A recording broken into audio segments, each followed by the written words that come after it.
Hello, I am Madhuri Josna from the Nizam Institute of Medical Sciences, Hyderabad, India. Today we are going to present an interesting case of acute coronary syndrome complicated by pseudoaneurysm. I will request my colleague Dr. Lalita to give the details of the case. The patient is a 69-year-old male. He is a diabetic and a hypertensive and presented with chronic stable angina in 2006. In 2006, PTCA to left anterior descending was done with a bare metal stent. He again presented with chronic stable angina in 2009 and an angiogram done then revealed instant restenosis of the LAD stent. PTCA to LAD was done with a drug-eluting stent.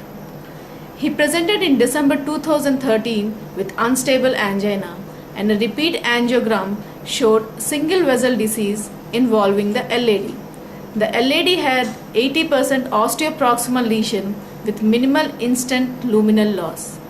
CABG was done with Lima to LAD graft. This time, patient is presented with a rest episode of angina in March 2014 with ECG changes. Echo revealed regional wall motion abnormality in the LAD territory with a mild LV systolic dysfunction. Patient was stabilized with tirofiban infusion along with a loading dose of dual antiplatelet therapy before referring to this hospital as that hospital doesn't have a PCI facility. Coronary angiogram is done through the right femoral root. Codominant circ has a minimal disease. Stent in LAD is a patent. Ostial LAD demonstrated the tight stenosis.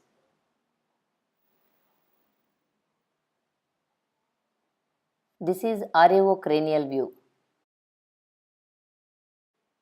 Codominant RCA also showed the mild disease.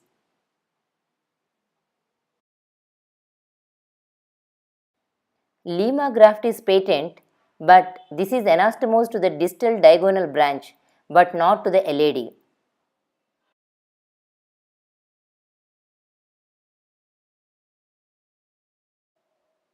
Post-angiogram, patient developed 5.3 into 4.8 cm pseudoaneurysm with a 6 mm neck and surrounding a big hematoma at the right femoral puncture site with a significant hemoglobin drop.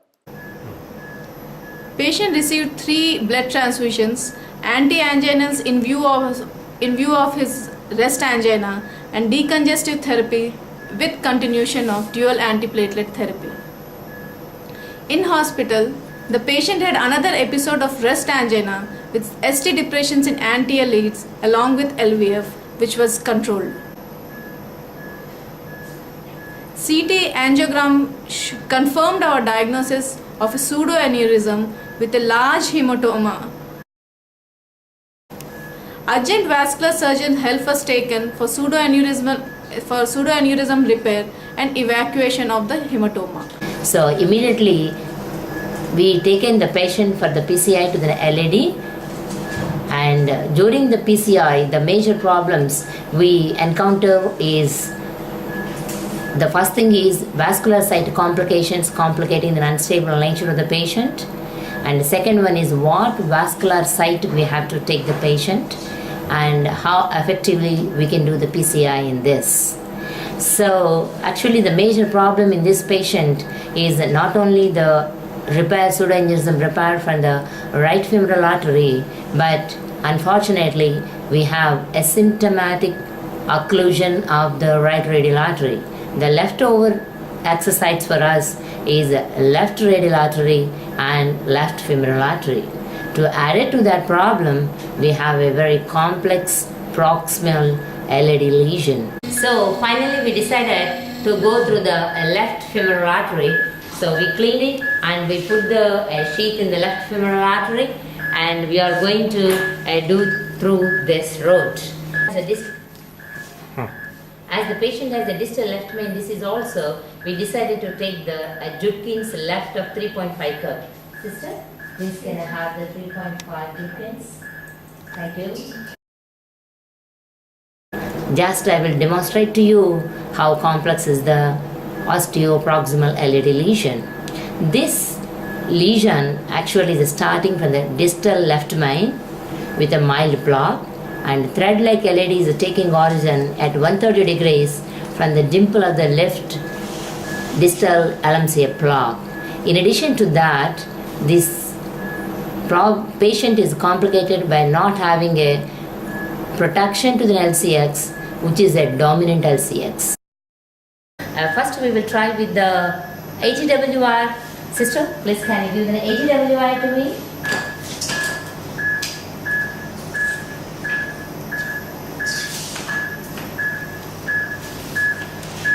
I think this valve. Yeah, I think we can, the curve on this is acceptable to do the PCI. Yeah, let us see it. I think probably this requires a floppy hydrophilic with a different angulation, the wire. I think probably choice PT may be better in this case. Dr. Lalita, what do you think about it? Yeah, I do think that we should take a choice floppy here. Yeah, then let us take the choice floppy. Yeah, and this is the angulation. I think I gave a little bit curvature at the distal thing, and as well as we gave a secondary curve also. I think this we can try to cross it. This curve is very good, and it is able to cross it, and with a little bit of turnings we are able to go into the distal LED. That's good enough. And because it is a dominant circ, we require another wire to the LCX also. Oh, there is slow flow phenomena in the LED. Probably the tightest portion of the LED is occluded by the wire. So I think we have to do the coronary balloon dilatation immediately. Now we have to decide the balloon dilatation, what is the size. I think 1.5 will cross very easily. So Dr. Babu, please can you give the 1.5 balloon?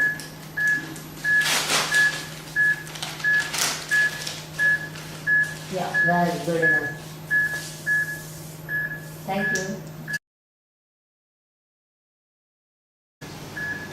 Yeah, Dr. Jyotsna, Yeah. considering that the patient had a pseudoaneurysm and he had to undergo surgery, what kind of anticoagulant strategy you would like to Yeah, actually take this is up very now? excellent one. Even we are scared of the giving the higher anticoagulation. The patient is already on the DAPT, and we thought we will try with an heparin with an effective dose. And Babu, what is an ACT? We are already giving the 5,000 of the heparin. Yes, ma'am. What is the ACT now?